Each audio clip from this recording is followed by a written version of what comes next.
من اهم التهم اللي حضرتك بتوجه اليك تهمه الاحتكار، ودي كان قدمها النائب مصطفى بكري وبتعاد مره اخرى. تهمه الاحتكار وتهمه الاستيلاء على المال العام او الاضرار بالمال العام. فنبتدي بتهمه الاحتكار، وحضرتك ايضا قيل ان ثروتك بتصل ل 60 مليار جنيه تقريبا. وحديد الدخيله، وايضا شركه الدخيله اللي حضرتك برضو دخلت فيها، وانك بتستولي تقريبا على اكثر من حاجه و60% من سوق الحديد في مصر.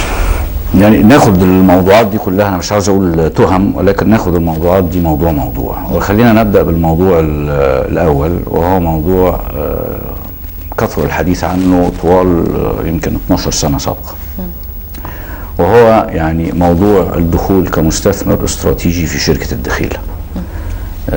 احنا دخلنا في شركة الدخيلة في عام 1999، والتاريخ مهم. دخلنا لأنه احنا كنا في هذا الوقت تقريبا طاقتنا تقترب من طاقات الدخيلة، ما بين إنتاج حديد تسليح ومشروع ضخم جدا للصلب المسطح تحت الإنشاء.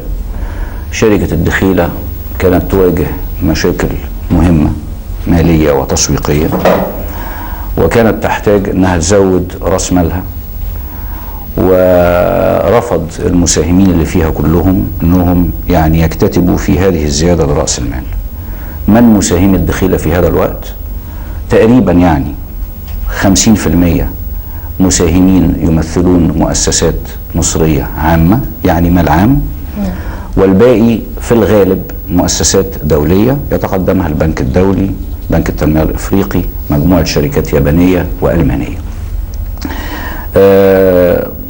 إدارة الشركة ويعني المسؤولين بحثوا عن مستثمر استراتيجي، كان أمامهم بديلين: إما مستثمر استراتيجي أجنبي أو مستثمر استراتيجي مصري.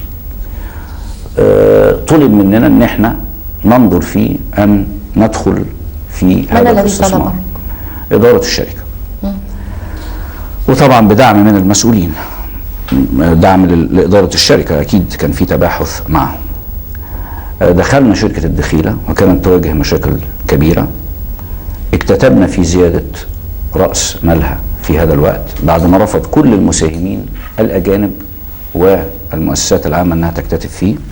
دفعنا هذا الاكتتاب نقدا، وبعدين اشترينا المساهمين الأجانب. ما اشتريناش سهم واحد من أسهم المال العام.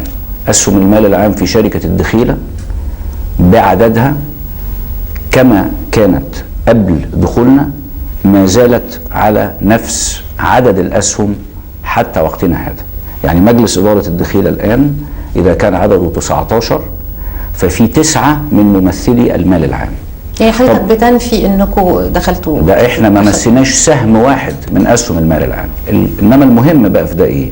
طب ايه اللي حصل ل يعني هذه الاصول العامه اللي هي اسهم مملوكه لمؤسسات عامه طوال هذا الوقت؟ سعر سهم الشركه المتداول في البورصه في سنه 1999-2000 كان 70 جنيه. المال العام عنده حوالي 6 مليون سهم. سعر اخر اقفال النهارده بيتخطى ال 700 جنيه. يعني احنا مش اضرينا بالمال العام، احنا حافظنا على المال العام المملوك لشعب مصر وزودنا قيمته 10 اضعاف طوال هذه الفتره، وصرفت المؤسسات العامه ارباح تقريبا بقيمه استثمارها طوال ال10 سنوات السابقه. الخلاصه احنا عظمنا من قيمه المال العام في هذه الشركة. الخلاصة الثانية دي ما كانتش عملية خصخصة. حصة حضرتك في السوق وما يقال عن الاحتكار، حضرتك بتملك أكثر من 68% من صناعة الحديد والصلب في مصر، وبالتالي بتقدر ان انت توجه الأسعار لمصلحتك. كويس. وانت اللي يعني دي برضو محتاجة بتحدد السعر، وبالتالي بترفعه وبتنزله زي ما انت عايز. دي برضو محتاجة شرح، لأن يعني الحديث سهل والاتهامات سهلة. بعض الحقائق: أولا ما فيش قانون لا في مصر ولا في العالم بيمنع أي شركة من الشركات إنها يبقى عندها أي حصة وأي نسبة من السوق. إنما قوانين حماية المنافسة في العالم إيه اللي هي بتنظمه؟ إنه لو زادت حصة الشركة عن نسبة معينة بتخضع لقواعد وضوابط خاصة بتمنع أن تستخدم هذه الحصة عشان تقتل المنافسة. القانون المصري بيحدد هذه النسبة ب 25%. أجيب الأول من الآخر وبعدين أرجع للأول.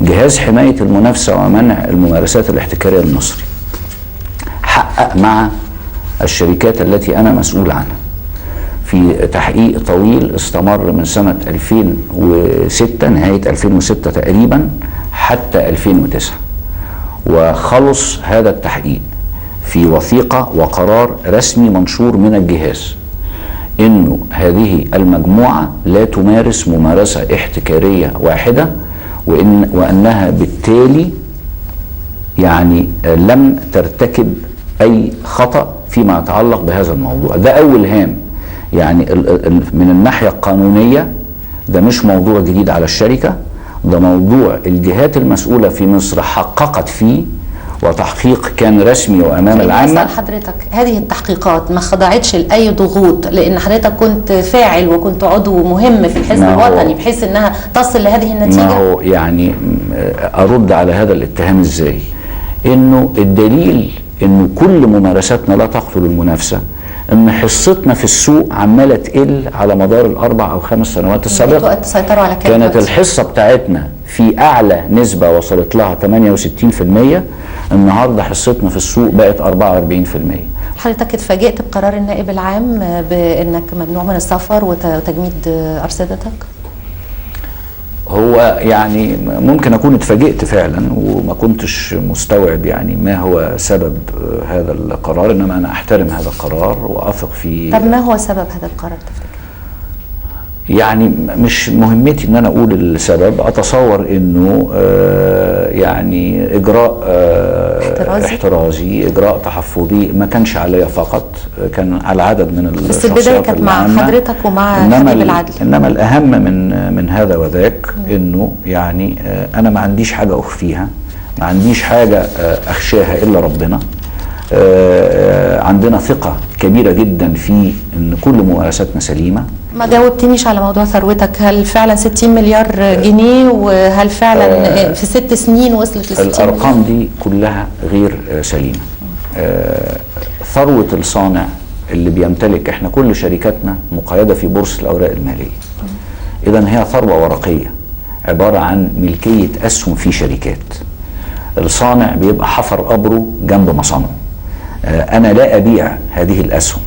الاسهم دي ممكن مره تعلى زي ما اسعار الاسهم وصلت ل 1600 جنيه وتنزل تاني تبقى ب 150 جنيه و 160 جنيه 170 جنيه وتطلع تاني تبقى 300 جنيه. هل حاولت انا لا انظر الى هذه الثروه الورقيه، وهي في كل الاحوال هتبقى يعني رقم عشري من الارقام الغريبه التي تقال ليس فقط عني ولكن عن الكل. في صوره من صور يعني هقول ايه، المحاكمات الشعبيه الاعلاميه المكارثيه التي ارجو انها ما تستمرش كثيرا في مصر، لانها يعني لا اتصور انها مفيده. انما اللي انا باؤكده انه لا، كل ثروتي في صناعتي. هل ممكن أن تحدث صفقة بحيث أنه إذا تم استرداد الأموال اللي بتثبت فعلا أنها نهبت بيتم الإفراج أو بيتم إطلاق سراح هؤلاء؟ يعني هل ممكن تصل هذه الأمور ولا ما فكرتش في كده حضرتك؟ لا، أنا ده ماليش علاقة بده. اللي ثبت أنه نهب أو ده مواضيع تانية. إحنا مستثمرين في الصناعة، مش يعني لا نعمل في يعني اتجاهات نهب والى اخره. وجدنا يوم 28 اكيد حضرتك كنت في مصر ولا حاولت انك كنتش في مصر في الوقت ده؟ لا، ازاي ما بقاش في مصر؟ انت ما سافرتش، ما حاولتش تسافر؟ أنا في مصر طوال الوقت ولا هسيب مصر، وقاعد في مصر وقاعد يعني ما حاولتش السفر زي ما قيل، ما روحتش واتمنعت؟ لم يحدث هذا على الاطلاق، ولم احاول السفر على الاطلاق، وليس من اهدافي ان انا اسافر على الاطلاق. كيف تشعر الان مهندس احمد؟ طبعا اشعر زي ما انت شاعره. انت شاعره بايه النهارده؟ شاعره بنوع من لا، شعورك اي مصري النهارده طبعا شاعر بقلق بصفه عامه، وهدفه انه هذه الحاله اللي هي بتخلط بين هقول ايه، حركة دافعة لآمال عريضة، إنما مظاهر من عدم الاستقرار. عاوزين بقى الاتنين يلتقوا بحيث إنه يبقى في مسار جيد وآمن عشان نحقق هذه الآمال اللي واضح إنه لست خائف على مستقبلك؟ إن في اتفاق، يعني مستقبلي أقل أهمية من البلد. مش خايف من محاكمة؟ مش خايف؟ لا، المحاكمة أنا مش خايف منها، لأنه ما أنا شرحتها لك، والمواضيع دي إن أنت موقفك المواضيع دي مش أول مرة، مش أول مرة يا أستاذة رندا تقدم هذه البلاغات. على فكرة بعض هذه البلاغات قدمت قبل كده وفحصت في جهاز المدعي العام الاشتراكي وصدر تقرير بشأنها بعيدا عني تماما، وعرضت على البرلمان وقرأت في جلسة البرلمان. فده مش ده همي دلوقتي، انما الشغل الشاغل هو البلد. اللي لو فتحتي اي برنامج، لو استمعتي الى اي مؤيد معارض الى اخره. بتشاهد الاحداث على التلفزيون ولا حضرتك بطلت؟ لا، يعني اشاهد اهم الاحداث على التلفزيون طبعا، بس مش بتقعد طول النهار تتابع ما يحدث يعني؟ اكيد اغلب وقتي اتابع ما يحدث، بس اتابع من بعيد، مش يعني مانيش مشارك فيها بسبب يعني القرار اللي اتخذته يعني المهندس احمد عز، عايزني اقول لحضرتك امين التنظيم السابق بالحزب الوطني ورجل الاعمال وعضو البرلمان، ايه اللقب اللي تحب ان انا اقوله لك دلوقتي عشان اشكرك على هذا اللقاء؟ لا، تقولي لي احمد عز وخلاص. طيب، احمد عز، شكرا على هذا اللقاء.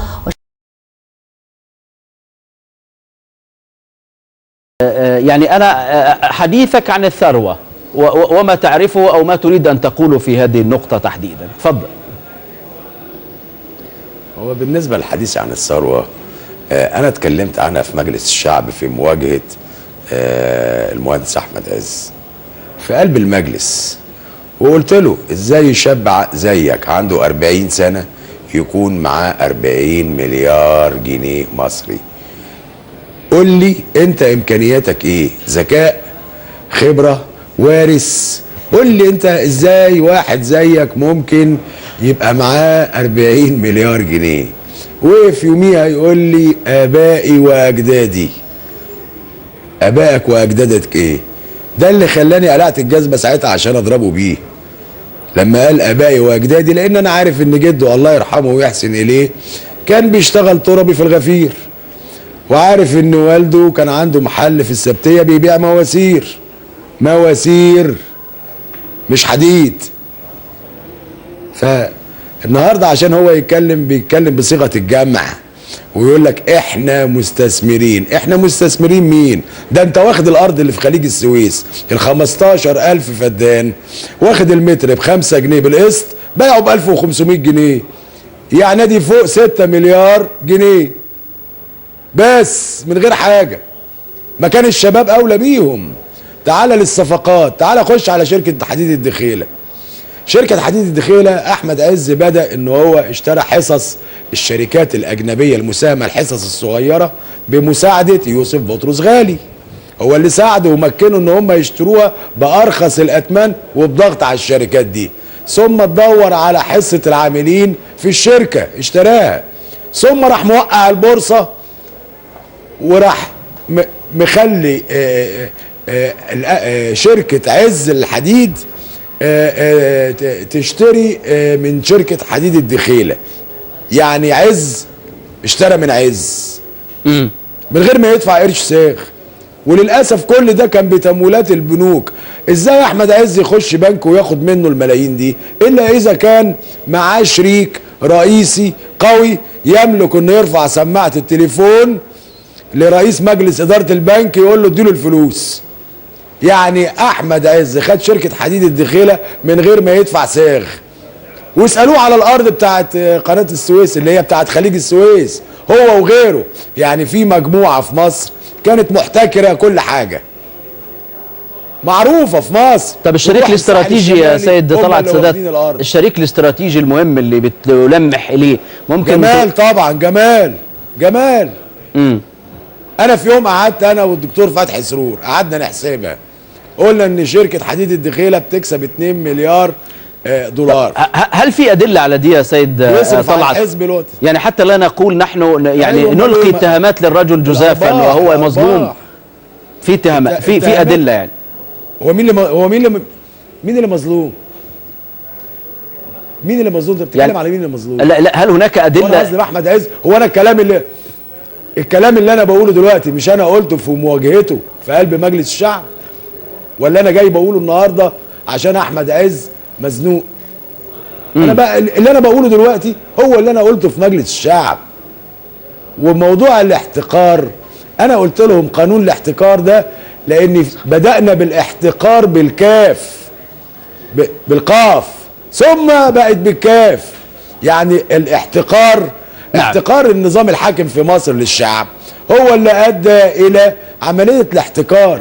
احمد عز يا سيدي كان واقف بيبيع عملة ايام زكي بدر لما كان وزير داخلية هو وابوه. طلع لهم قرار اعتقال قبل كده باعتبارهم تجار عملة وتم ضبطهم ومصادرة الاموال، ثم بقدرة قادر افرج عن والده وخدوا الفلوس. طيب سيد طلعت، النهارده هو من غير جمال مبارك هو يسوى ايه؟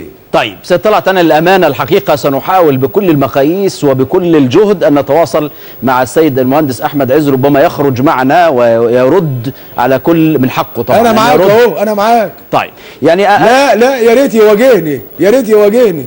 طيب يعني أنا هو بيتكلم معاك بصيغة إحنا. طيب وبعدين أصل هو اتعرض لموضوع المدعي الاشتراكي. نعم. أصل أنا اللي قدمت الشكوى فيه. طيب. ورغم ذلك المدعي الاشتراكي حفظ طبعا نتيجة ضغوط. طيب ما قدرش يحقق معاه. طيب سيد طلعت، يعني انا اللي قدمت فيه الشكوى.